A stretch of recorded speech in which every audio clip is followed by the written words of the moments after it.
তো আমি যেই দোকান থেকে গাছ নিই, তো আগের দিন দিবে নিতে এসে তো সেই দোকানটা বন্ধ ছিল, তো পরের দিন আবার চলে এসেছি সেই দোকান থেকে গাছ নিতে।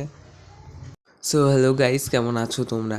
বলা যেতে পারে শীত তো প্রায় দরজায় কড়া নাড়ছে। তো শীতের গাছ কিন্তু এখন থেকে যদি স্টকে না তুলি তাহলে কিন্তু শীতের মধ্যে একদমই ভালো ফুল পাওয়া যাবে না। সো দ্যাটস ওয়াই আমি চলে এসেছিলাম ত্রিবেণীতে আন্টির দোকান থেকে গাছ নিতে। আন্টির দোকানে এরকম চারা গাছ ছিল 8 রকমের এবং প্রতিটাই আমি 2টো করে নিয়েছিলাম, মানে মোট চারা গাছ হয়েছিল 16টা।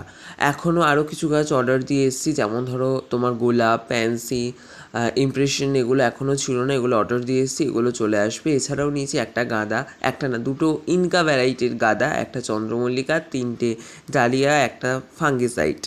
তো আন্টির দোকানের নাম হচ্ছে Sarala nursery and plant shop. তো তোমরা কেউ যদি ত্রিবেণীতে আসো তো ডেফিনেটলি তোমরা ত্রিবেণী রেলগেটের আগেই আন্টির দোকান পেয়ে যাবে। আন্টির দোকানে গাছের দাম অনেক কম, এখান থেকে তোমরা গাছ কিনতেই পারো।